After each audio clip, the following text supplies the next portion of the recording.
दिया कहाँ, रोजगार की बात कहाँ कर रहे हैं। ये तो हर चीज को प्राइवेट कर रहे हैं। प्राइवेट में जो अपने लोग हैं, जो लोग चंद जो इनके चाटुकार लोग हैं, उनको वो भी उसमें रख रहे हैं, आम लोगों को तो वंचित कर रहे हैं। कहाँ दे रहे हैं रोजगार? कहाँ इनकी सोच है रोजगार देने की? इनकी सोच ही नहीं है रोजगार देने की। कुछ लोग ऐसे हैं जो पक्ष में उनकी बात कहते हैं कि भाई हमको वो अंधभक्त है, वो अंधभक्त है, वो अंधभक्त है। सर ये तो आपका शिष्टाचार है, सरकार का ये धर्म नहीं, कर्तव्य भी बनता है और संविधान भी उसी तरह रेखांकित करता है कि आप अपने प्रतिपक्ष के समानांतर नेताओं का सम्मान जब देंगे तो आपका सम्मान होगा, लेकिन इनके पास तो कोई सम्मान ही नहीं है। निश्चित रूप से वो दलित विरोधी हैं, ओबीसी विरोधी हैं, नौजवान विरोधी हैं, किसान विरोधी हैं, आम जनता के विरोधी हैं। निश्चित रूप से वो कुछ जात धर्म के लोगों के लिए काम करते हैं और आरएसएस के मुद्दों पर सिर्फ काम करते हैं। जो आरएसएस का शुरू से फार्मूला रहा है उसी मुद्दे पर काम करते हैं, बाकी कोई उनका आम जनता से लेना देना नहीं है। बाबा के ही विरोधी वहाँ लगाए गए थे। ये के शर्मा को जिस दिन चुनाव का घोषित हुआ उस दिन से लेकर के अंतिम क्षण तक, अकाउंटिंग तक जो है वो वहाँ पर ए.के. शर्मा रहे। तो ए.के. शर्मा को बागडोर दी गई थी। वो तो पूर्वांचल के रहने वाले भी हैं, तो उनके हैसियत का भी तो पता चलना चाहिए था। उसमें कई समीकरण को उत्तर प्रदेश मुख्यमंत्री ने साधा है। नमस्कार, मैं हूं हयात अब्बास और आप देख रहे हैं 4 PM न्यूज़ नेटवर्क। और जिस तरह से G20 डिनर में G20 सम्मेलन चल रहा है और इसके डिनर में जिस तरह से खरगे जी को नज़रअंदाज किया है प्रधानमंत्री जी ने, हमारे मोदी जी ने, तो क्या ये उनकी एक दलित विरोधी जो उनकी सोच है उसको दर्शाता है? लोग हमारे साथ मौजूद हैं और शुरुआत सर से करना चाहूँगी। सर, G20 सम्मेलन चल रहा है, डिनर में सबको इन्वाइट किया गया, खरगे जी को नहीं इन्वाइट किया गया, जिसके बाद से 3 राज्यों के मुख्यमंत्रियों ने भी वहां डिनर पे आने से मना कर दिया। तो क्या ये एक दलित विरोधी मानसिकता दर्शा रहा है मोदी जी? देखिए, मोदी जी देश के प्रधानमंत्री हैं। मोदी जी का एक ही ये कर्म नहीं है, इसमें कई इन्होंने भारत के वर्तमान राष्ट्रपति के साथ जो व्यवहार किया वो भी आप जानती हैं। आज तमाम ऐसे दिन गुजरे हैं जिसमें मोदी जी का व्यवहार अनुकरणीय रहा है और दलित की तो बात की बात है।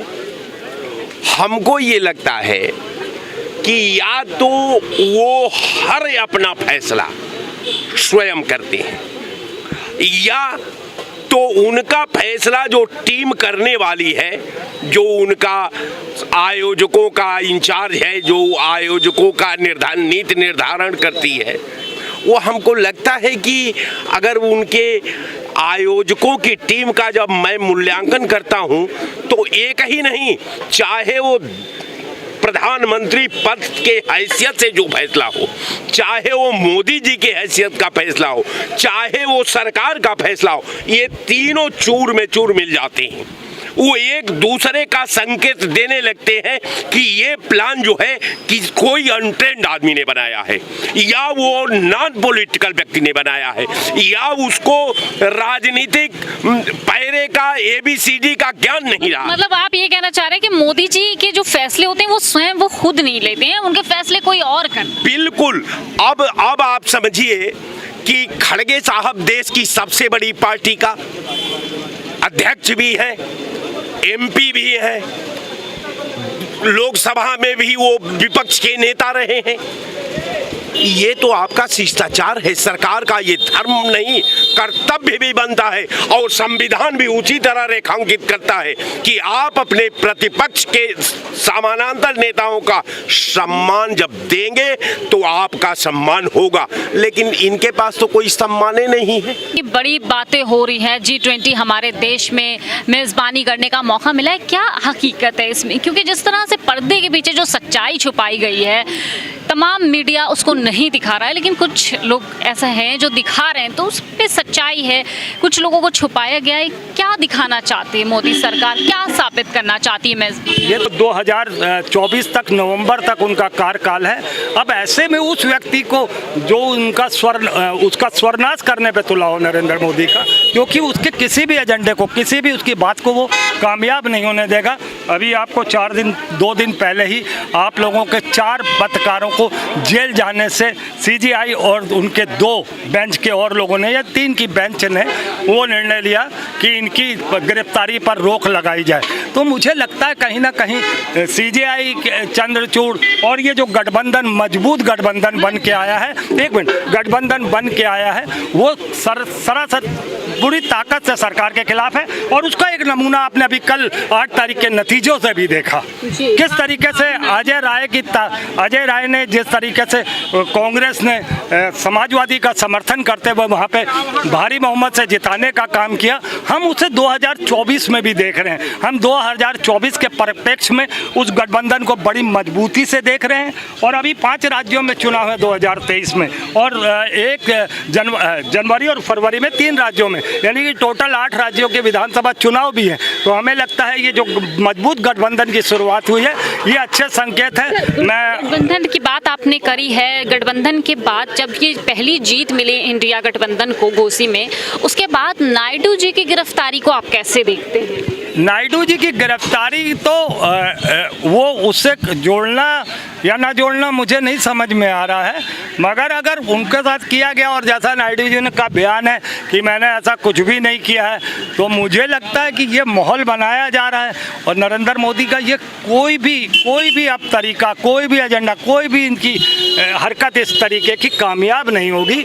ये जितने भी घोड़े खोल लें नरेंद्र मोदी, इनकी पराजय 2024 में निश्चित। मोदी जी की मानसिकता दर्शाता है कि वो दलित विरोधी हैं। बिल्कुल, निश्चित रूप से वो दलित विरोधी हैं, ओबीसी विरोधी हैं, नौजवान विरोधी हैं, किसान विरोधी हैं, आम जनता के विरोधी हैं। निश्चित रूप से वो कुछ जात धर्म के लोगों के लिए काम करते हैं और आरएसएस के मुद्दों पर सिर्फ काम करते हैं, जो आरएसएस का शुरू से फार्मूला रहा है, उसी मुद्दे पर काम करते हैं। बाकी कोई उनका आम जनता से लेना देना नहीं है। अभी देखिए कुछ दिन पहले हमारे देश की महामहिम राष्ट्रपति जी, उनको अभी जो संसद भवन बना है उसमें अपमानित किया गया। यह गाइडलाइन है भारत सरकार का कि जब भी कोई इस तरह का हो तो उसमें राष्ट्रपति को आमंत्रित किया, उनके हाथों से, उनको कर कमलों से होना चाहिए। ये सबका साथ सबका विकास नारा देते हैं, लेकिन इनके ये मानसिकता क्या दर्शाती है? क्या इनसे दलित जो इस तरह से ये काम करेंगे तो क्या दलित इनको वोट करेंगे? अभी घोसी की जनता ने बताया कि दलित लोग वोट करने नहीं जा रहे हैं, ओबीसी के लोग नाराज हैं। और कोई भी इनको कुछ चंद पलों लोगों को छोड़ करके कोई इनको वोट करने नहीं जा रहा है। 10 सालों में, 9 सालों में इनको पूरी तरह से लोग समझ चुके हैं। जो ये नारा दे करके आए थे कि 2 करोड़ रोजगार देंगे, 2 करोड़ रोजगार देंगे युवाओं को, काला धन लाएंगे, आपने ये सवाल उठाया कि 2 करोड़ रोजगार देंगे। सर, ये इनकी तरफ से ये कहा जा रहा है कि जो सक्षम होगा हम उसको रोजगार देंगे, हम हर एक को रोजगार कैसे बांटें? हम कह रहे हैं रोजगार खत्म कर दिया इन्होंने। रोजगार दिया कहाँ? रोजगार की बात कहाँ कर रहे हैं? ये तो हर चीज को प्राइवेट कर रहे हैं। प्राइवेट में जो अपने लोग हैं, जो लोग चंद जो इनके चाटुकार लोग हैं, उनको वो भी उसमें रख रहे हैं। आम लोगों को तो वंचित कर रहे हैं। कहाँ दे रहे हैं रोजगार? कहाँ इनकी सोच है रोजगार देने की? इनकी सोच ही नहीं है रोजगार देने की। कुछ लोग ऐसे हैं जो पक्ष में उनकी बात कहते हैं कि भाई हमको वो अंधभक्त है, वो अंधभक्त है, वो अंधभक्त है। से जीता है, क्या देखते हैं? क्या दलित पिछड़ा जिस तरह से इंडिया गठबंधन का साथ दे रहा है, आगे 24 में क्या कुछ कर पाएगी जनता? जिस तरह से उम्मीद है इंडिया गठबंधन को, क्या उस तरह से साथ मिलेगा इंडिया को? देखिए, मैं पहले तो नरेंद्र मोदी के बुद्धि को दाद देता हूं कि कम से कम इन्होंने ईमानदारी से चुनाव कराया। हमारी बात समझने की कोशिश करिएगा, ना समझ पाइएगा तो मैं नहीं बोलूँगा। लेकिन नरेंद्र मोदी को भगवान सद्बुद्धि दे 2024 में कि ये सद्बुद्धि से कम से कम उनको भगवान सद्बुद्धि दे कि 19 का चुनाव भी सही सलामत हो। मैं ये नहीं कह रहा हूँ कि ये कहेंगे कि हम हमने जो है देखिए ये फिर विपक्ष हमको ईवीएम वाला चिल्लाने लगा।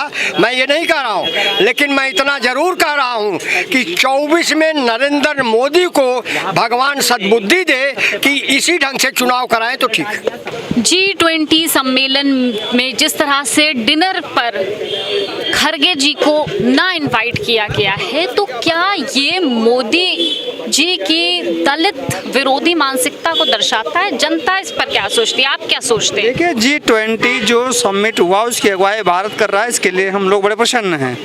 लेकिन मोदी जी की मानसिकता दलित विरोधी नहीं, वो तो भाजपा विरोधी ही भी है उनकी। वो अपने लोगों को तवज्जो नहीं देते हैं।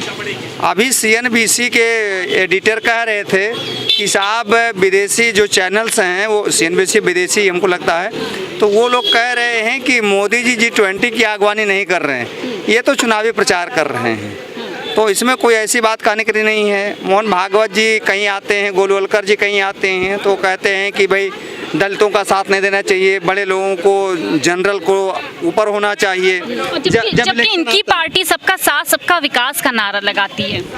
देखिए, हमने अभी तक जो अनुभव किया अपने 47 साल की उम्र तक, जैसा जो कहता वैसा होता नहीं है, जो नहीं कहता वो करता है। कथनी और करनी में अंतर 99.99% लोगों का अंतर होता है, और बीजेपी तो बहुत ही कथनी करनी है। तो हमें ना सबका साथ सबका विकास में बहुत सारे वादे भी किए थे जनता से, उन्होंने पूरा नहीं किया है।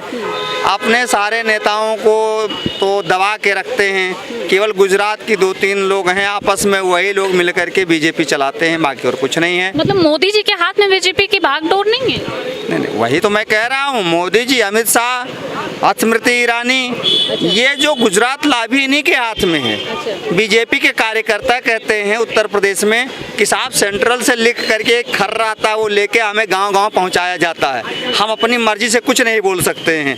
और जब हम जनता के बीच में जाते हैं तो जनता सवाल पूछती है, हम कुछ बोल ही नहीं सकते। ऐसा इंस्ट्रक्शन ऊपर से है कि बीजेपी के लोग कुछ भी नहीं बोलेंगे, जो सेंट्रल ऑफिस कहेगा वही काम करना। अच्छा, क्या ऐसी वजह रही कि घोसी उपचुनाव हार गए, जबकि हमारे प्रदेश के बाबा जी भी पहुंचे प्रचार के लिए, तो फिर चुनाव क्यों हार गए? इंडिया गठबंधन की पहली जीत। आपको कुछ साल पीछे ले जाना चाहता हूँ। AK शर्मा जी जो ऊर्जा मंत्री हैं, वो वहाँ के कैडर में रहे हैं गुजरात के, तो मोदी जी के नज़दीक रहे। मोदी जी ने उनको यहाँ चीफ मिनिस्टर बनाने की कोशिश की थी। तो बाबा का उनका एक 36 का आंकड़ा होता, उनका 72 का आंकड़ा चला। 72 का आंकड़ा चला। और आप देखेंगे कि बाबा योगी आदित्यनाथ ने कैंपेन नहीं किया, लास्ट में अपनी फॉर्मेलिटी पूरी करने के लिए 2 बार गए थे। माना जा रहा है कि वो दारा सिंह से बहुत नाराज चल रहे थे, उनका पार्टी में वो आना भी। बाबा के ही विरोधी वहाँ लगाए गए थे। AK शर्मा को जिस दिन चुनाव का घोषित हुआ उस दिन से लेकर के अंतिम क्षण तक, अकाउंटिंग तक जो है वो वहाँ पर AK शर्मा रहे। तो AK शर्मा को बागडोर दी गई थी, वो तो पूर्वांचल के रहने वाले भी हैं, तो उनके हैसियत का भी तो पता चलना चाहिए था। उसमें कई समीकरण को उत्तर प्रदेश मुख्यमंत्री ने साधा है। उसमें केशव मौर्य की भी हैसियत दिखा दी, वो भी राजभर से भी नाराज चल रहे थे, उसकी हैसियत दिखा दी। आप संजय निषाद से नाराज चल रहे थे, उनकी हैसियत दिखा दी। आप ब्रजेश पाठक को से नाराज चल रहे थे, उनकी हैसियत दिखा दी। और इतना ही नहीं, OP राजभर, संजय निषाद और दारा सिंह चौहान को लेने वाला कौन था? केंद्रीय नेतृत्व था। तो केंद्रीय नेतृत्व को भी योगी आदित्यनाथ ने दिखा दिया है कि उत्तर प्रदेश की जनता गुजरात लाभी को नहीं चलने देगी, और उत्तर प्रदेश में रहना है तो योगी योगी कहना है। मतलब ये जो तुष्टीकरण का आरोप इंडिया गठबंधन पे लगाते, कहीं ना कहीं इनकी पार्टी में ऐसा कुछ चल रहा है क्या?